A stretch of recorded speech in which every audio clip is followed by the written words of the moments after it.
tangible. So when we look at ecosystem as a whole, we can then start to identify the silos and the fragmentation of different information flows and knowledge flows and so forth. And before the ecosystem concept comes to people's mind, which is very hard to avoid these days anymore, but several years back the ecosystem concept was very unknown, but because people just experience world so interconnected and so multi-dimensional, the concept of ecosystem is very easy to see and feel, but that then more exposes the old world and the problems with the old world. The silos is the big problem, and there's smaller silos between, making strategies in specifically like big public organization supporting versus what happens actually on the ground level. So what happens in the organization level of advisors and mentors and providing that service versus what is happening in the policy making or next year's budget or next year's funding cycle. There's a silo there, and it's similar than in elsewhere, more of the bottom up and top down actors. With plans and reality, because oftentimes plans are created now and they may land in the markets a year later, 2 years later. The market may have changed in the ecosystem, so gaps between that, services and customers. So what services want to offer because they got funding from EU or they got funding from other external financier, but what the market needs, so what the customers would like to have. Short-term and long-term thinking mixing too much because different people have different perception out of what is short-term, what is long-term. Separation between business verticals, so having like, okay, we have healthcare ecosystem for startups, and then we have IoT ecosystem for startups, and then we have smart city for startups. And then when you break that down, everyone's trying to do all the different services and just have industry label on top of that, and that's creates silos and replicated work and duplicated work in the local ecosystem setting, versus having those on the later phases, on the scaling phases where the industries become more relevant, but in the earlier phases they just create silos and separation. Public and private, how to find the balance between the private organizations and public organizations, because it's a collaborative effort. Top-down and bottom-up mentality, and then the bigger ones are the silos between support organization and specifically with like continuum processes, continuing from one organization to another organization, silos between cities, specifically where we have cities that are like neighbors, they are connected to each other, while the people between these cities feel that it's all the same one area, it's just distance and connections that matter. The city policymakers may build their competitive game, trying to get more economic development and more startups here and services there, and not being collaborative. Same between countries, silos between competing countries versus collaboration, again specifically between neighboring countries. So it's really not, in a certain way, instead of looking to compete, is to looking to expand the ecosystem to include more countries. And can say that that has been for one of the very positive development here in the Nordics, because all of the countries are small between Estonia and Finland and Sweden and Norway, finding more and more the organizations, specifically private or non-profits find more and more collaboration across countries. Between local and global, so looking at the bigger global competitive ecosystems versus local ecosystems, the silos between non-digital mindset and digitally oriented mindsets. So a lot of kind of very clear separation that can be seen between those.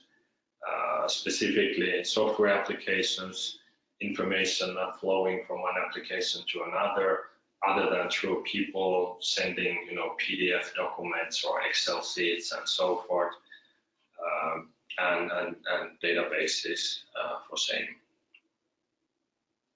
So when we have the perspective of the existing structure mainly come from the old world where things are more linear and everything is nice and clean in their own boxes, to more connected, more digital world, and with the mindset of ecosystem here as an invisible infrastructure, we can start looking at those silos and saying, okay, this doesn't make the ecosystem good or great.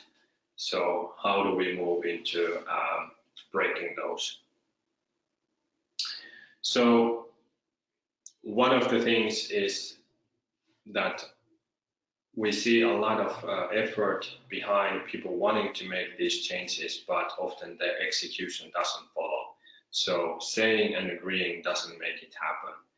Meeting to talk about collaboration, coming together, talking about it and agreeing, and then going separate ways, and then meeting again 2 months later or 1 year later and saying, okay, now this time we really need to work together, and again, not happening.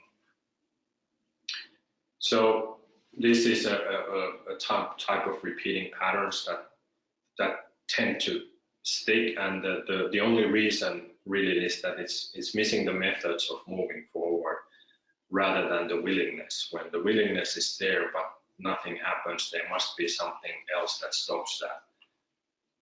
So why is it so hard? So if there is no natural way that collaboration fits to ongoing operative responsibilities or activities, it simply be overdriven by other priorities. So basically it means that this is so great and so forth, it's very important, but when I go to my office, I have all my immediate short-term action things and so forth that it easily overtakes. If there is no clear shared vision, it's hard to contribute and stay motivated. So if there is no direction that we can see and measure our way making progress, then progress for the sake of progress doesn't feel like progress. If there is no way of measuring are we making progress and what that progress look like. If there are no support at all levels in the organizations wanting to work together, so if there's only support by people on the bottom-up activities on the ground, they want to collaborate, they will, but it's very limited and it's not a long-term and it's not even necessarily fully supported. So there needs to be support at all levels, operative level, operative management, strategy level, funding level, and then much more smarter collaborative activities and longer term development can actually be put in place. And if there are little or unclear results to show from these activities on how those connect with other priorities, it will simply be overdriven again by other activities. So if there's no measures in place, or if there are wrong measures in place, mainly using the internal metrics of the organization to measure collaborative outcomes of two organizations, it's clear that those measures will not work and don't show good results compared to focusing on the activities that you can control in your own organization. And for sure, it takes extra effort compared to what's at hand.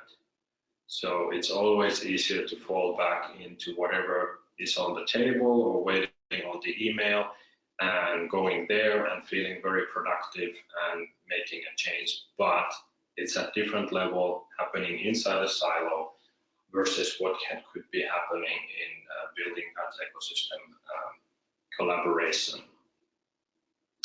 So converting that those challenges into opportunities. So only real operative cooperation actually works because of having shared targets with distributed roles and responsibilities between 2 or more organizations, shared working space and or tools, physical or virtual, temporary or permanent, or more or less temporary or more or less permanent, meaning that there are behind of all of these, there are great examples around the world, inside even city officials having a internal co-working space where they get cross teams working there for a certain period of time of a year periodically, and then going back and really that way helping to bring a totally new dimension between the collaboration. Shared processes, benefits, and most importantly, measurable outcomes. So you get what you measure, and if you are measuring the collaboration outcomes versus your independent outcomes, you are looking more correct measures for these types of activities. Commitment at all levels, so really get the buy-in from the organizations at all levels, and something that applies, that it is a priority for everyone. If it's only a priority at the operative execution level, the management will softly guide back to doing the efficient parts that is on the management priority level. The key here is that it doesn't need to be an organization, but a shared thing developed together from own perspective, but where there are collectively recognized benefits as well. And the simplest generic format that has been proven many times on the marketplace is how open source projects and software works. Big part of the internet, including all the mobile phones, majority of them are running on Linux, in different formats of Linux. Android is based on Linux. All of the internet connectivity server software, majority of that runs on Linux, including on Microsoft side. So that's an open source project going well, and there's lots and lots and lots of other open source projects. So the format of that is that there is no structured organizational ownership on top of Linux. There are some open source projects like Android, how it's been made very strongly about Google, a version on top of Linux. But Linux itself, and that's exactly why Android can exist, is that it's not owned by an organization and it's not constricted by organization. But it is a shared thing. Everyone benefits from it. Everyone can contribute it, but it doesn't need an organization to get things to work in a collaborative way.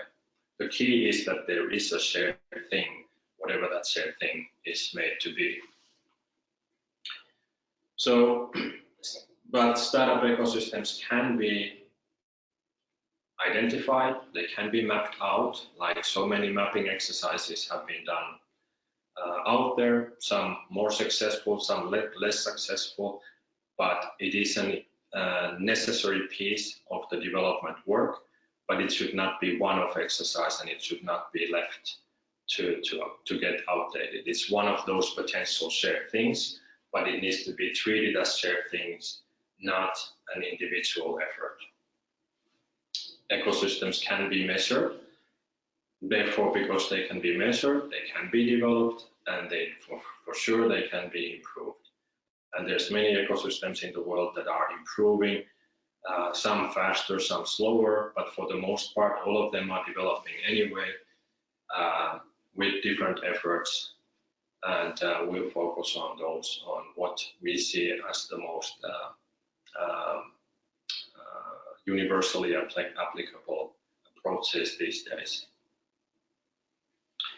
So developing, so let's move to the developing of the ecosystems.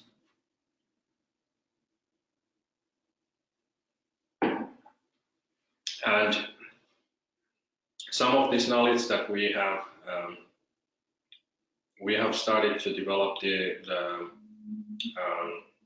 and document the knowledge more than 10 years ago, and then as part of the ecosystem development activities to build the consistent approach and find the proper frameworks and so forth. But even so, only through having worked with, for the past 5 years, more and more with ecosystems on going to other ecosystems, to learn with them, to develop with them, to measure their progress with them, and to see some of the challenges, bigger problems that only replicate themselves after a few years. So you don't see them even inside 1 year, 2 years, not even necessarily inside 5 years. But when you have worked long enough, you may find some interesting insights, and we have included those here as well. And this is one of the key parts. But before that, when we look at typical ecosystem development initiatives starting, there's always this perspective of is it a bottom-up action or is it a top-down action, and which it should be. And there's a strong, consistent perspective, mainly because there has been books read about it, and they are the first books out there and popular about how important the bottom-up is. And we fully agree it's extremely important, and it is the driving force behind many great ecosystem developments. The challenge is that sometimes bottom-up is hard to initiate, and that usually leads why top-down action, so coming from policy making, government side, comes the push to initiate the development, to begin and to start, and sometimes that is not positively responded every time, or it is put in the category of whatever the government has done last time and the previous time and the previous time, and to say, well, this is gonna go the way that and that goes. And people can pick positive example, negative example, because there's plenty of examples out there. But regardless of which is right or wrong, it's to get the development to start and to move forward. They are both very much needed, and the key is to find the right balance and collaboration between what the bottom-up is best for is quick action, energy, short-term, let's get one version quickly out, let's test it, similarly as quick early startups compared to big companies. But what the long-term perspective requires, the top-down, the policy making has an impact. There are some things that may be a hindrance, and it cannot be changed by bottom-up action. Like if you need to change a law in your country or in EU or whatnot, it doesn't happen. You can put as many people being very, very active and energetic, it will not happen easily from their perspective, at least without getting the top-down actors behind that and also supporting. It can start from there. It's a great place to start, but the key is that these both need to work together. At the same time, there should be more support provided for the energy, and specifically for example, the ecosystem builders, those individuals who work regardless of the organization they are currently in, or in between organizations, how they can be supported also from more sustainable actors of the ecosystem. So there's a lot of balance to be found in here. But there is a lot of challenges of building this collaboration, specifically not only bottom up and top down, because those exist on both, public side and private side. But when we look at specifically the relation with private side and public side, there is this dependency, obviously, that comes from economic perspective. So private side, early startups need support in form of innovation policy, facilities, challenge, knowledge, and non-core items. So basically, everything that there isn't in place or things that are in place, and when they are successful, they contribute value, equity, innovative solutions, jobs, and taxes. On the public sector side, on one hand, in the beginning, there's a lot of want and willingness to support more innovation and growth for economic development to happen and try to push that to happen more. On the other hand, then on the later phase, when things are more mature, this needs development, growth, and tax income to maintain and improve good society. And when we look at the frustrations on both of these sides, we can see that there are, on private side, there's a feeling that we can't really get, we can't influence, we can't change the rules that are applied, we can't change the taxing, we can't change some of these things that should be changed, or we can't change these funding instruments or the restrictions that are behind these instruments. We can't financially sustain or justify early phase support needs, and expected to have clear agenda to drive own sector interest. So when public sector looks at, it's hard to see private side being genuine, even when they are genuine in their suggestions. They have lobbyist history and so forth, to how that impacts and how it's hard to look at that perspective.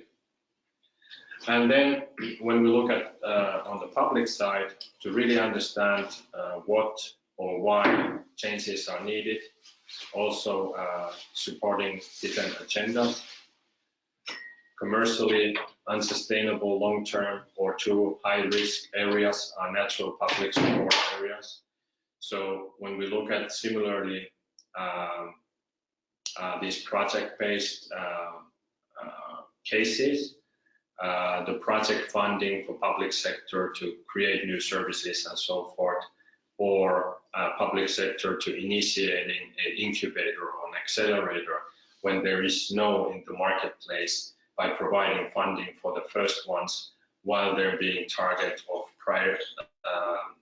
privatizing those later. And on public side, it's expected for private side to drive common interests.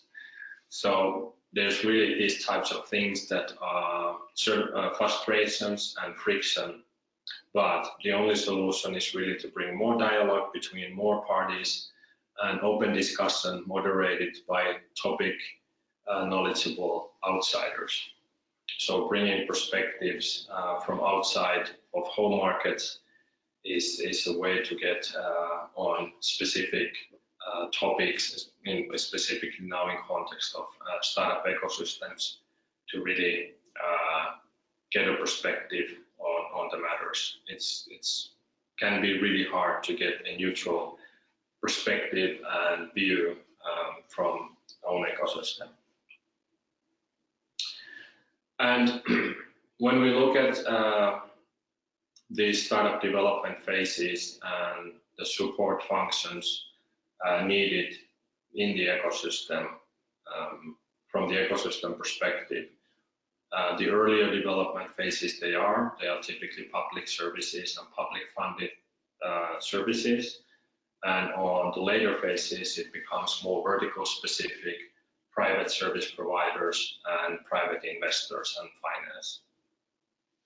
And when it comes to what the startups need, what is more valuable in the beginning part of the development phases, the knowledge is by far more knowledgeable, more valuable than the money. And the later it becomes, the money becomes more valuable together with connections and market access than in addition to knowledge. And when we compare the ecosystems also from the perspective of geographical ecosystem, so geographical being a city or a broader city region or a country, a small country or a state.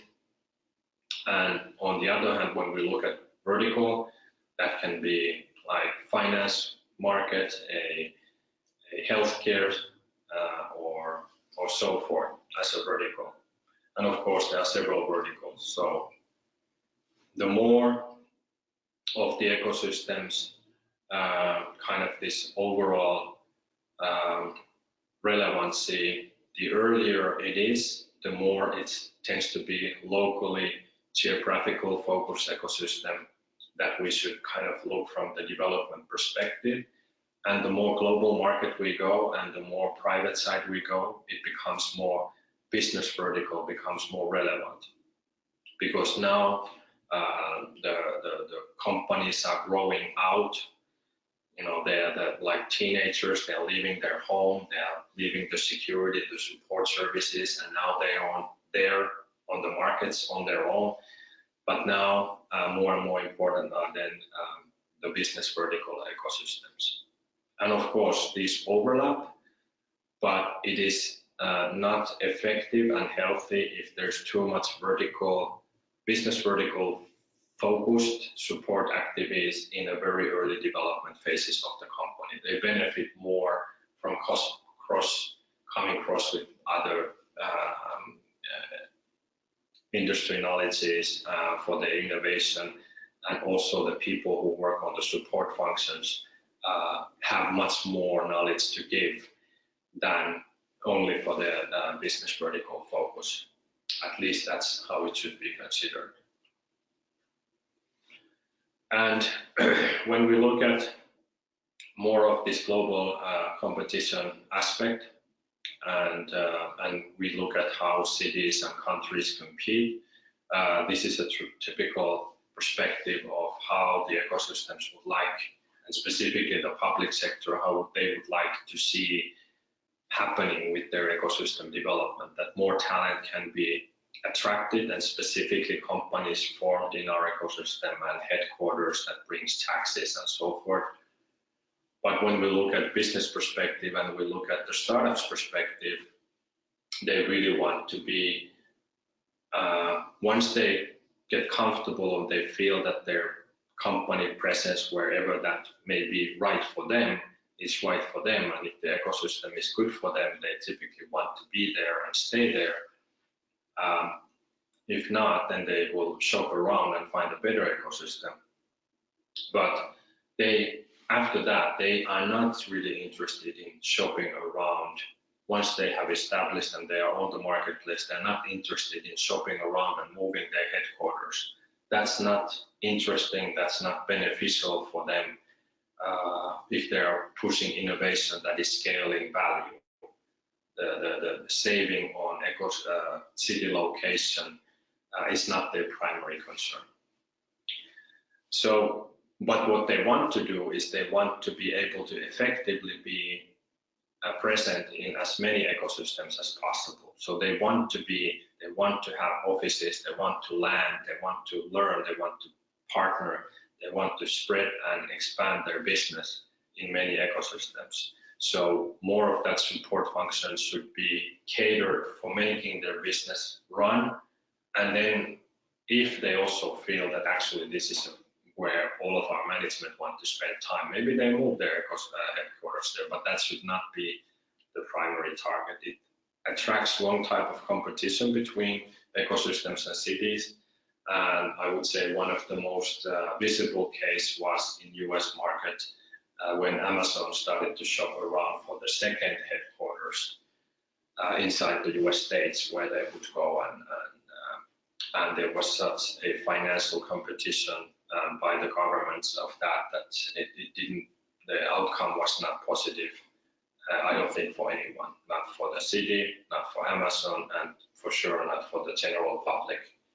That didn't feel it's right to give such huge incentives to companies that are already doing okay, I would say.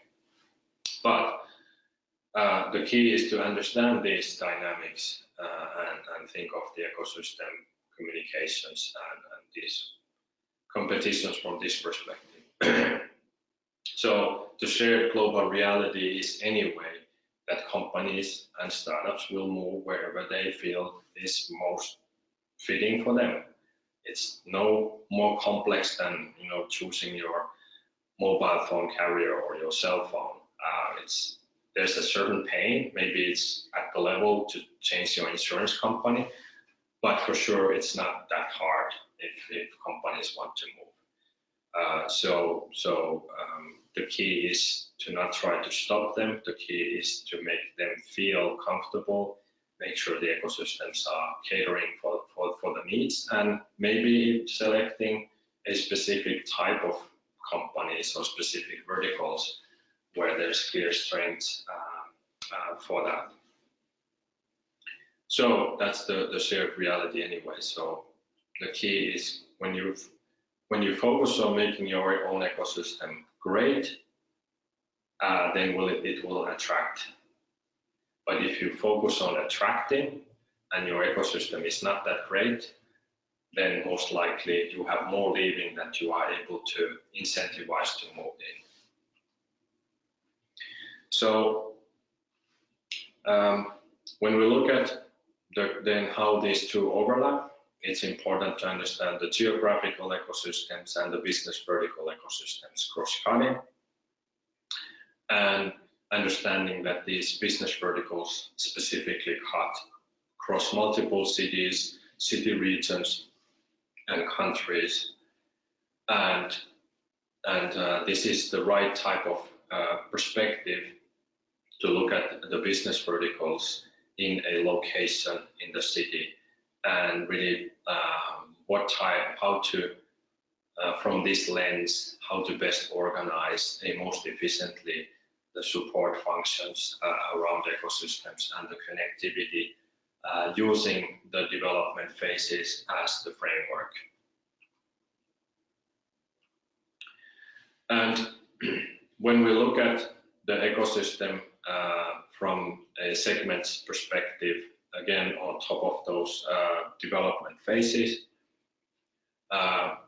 on product side, we have, of course, the ideas becoming products and services to become actual businesses. And on the organization side, we have the talents become founders and the organizations. And of course, these two lines form the startups that go through the different development phases. And some of the support functions like business advisors or investors, for sure, from where they join the company, they typically are for the longer path through these development phases with the entrepreneurs, including the talent and the team that grows. And then when we look at the support functions, we of course then have the matching support functions on development phases. But the key is really to understand that there are two clearly separate categories in addition to these development phases, focusing on ideation and product design in the beginning on the product side, then to actual product build, product validation, business model design and testing, and then finally product scaling, business model validation for further expansion. And on the organization side, we have educating the talent, inspiring them with entrepreneurial mindsets, co-founder matching services, and then we have team building, training for different various aspects about startups at validation phase, mentoring, seed investors, expert matching, and then we have VC investors, corporates, international partnerships, international delegations, and so forth. So these are really like key categories. And when we look at the ecosystems, similarly as there are the startup development phases, the ecosystems can be put through a lens of a maturity assessment. And we have used this format by this capability maturity model from Carnegie Mellon University, and we have converted this the format into an ecosystem perspective versus an organization perspective. So a maturity assessment can provide a useful information on an organization's capabilities, and this type organizations as combined ones. So this is for the organization perspective, but we have then used this model to apply more into ecosystem terminology and perspective. So we have the ad hoc to intuitive, defined, managed, and optimized. And when we look at this from the ecosystem maturity level, looking at what are the key, so basically you could call this a lateral innovation of taking a concept and then applying that to ecosystem maturity, but then really looking at what makes that clear in the ecosystem terminology. These convert into awakening and manifesto, so that is that more of the organization actors collectively coming aware about the ecosystem and starting to write a manifesto type of activity, what should be done, we will do this, and kind of building that joint mission for the ecosystem.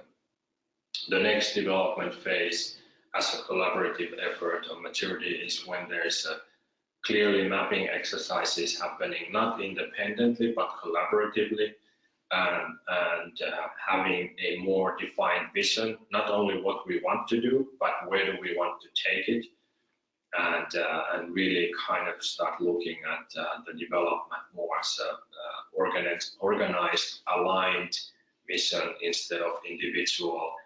We want to improve to get there, and we are all aligned and contributing our own ways to get there. And then after that comes actually then where they are aligned and they are actually executing those development activities together and measuring that progress. And you can find that these activities are happening.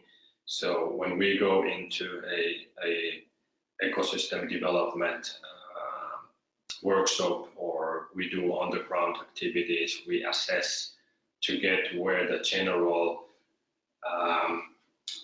consensus of all the actors is, where they are currently with their ecosystem, and we look at that from a neutral perspective. And then finally, the last piece is that there's effective orchestration for the ecosystem activities. So not only pushing forward, but also making sure that all of the different aspects that are not necessarily all active in the ecosystem development per se, but contributing for that, understanding that, and helping to orchestrate, and then ongoing iteration with the long-term perspective that the ball is not dropped on the development activity. Something that was created is not disappearing and then 2 years later, 1 year later, reimagining and then starting from 1 year back, because the policymakers need to understand what is a startup, or the new people coming to play have no visibility what the ecosystem look like. So that those are passed and moving forward. And with this, there's more specifically detailed descriptions. I'm not going to go reading these through, but these are for materials to be shared with you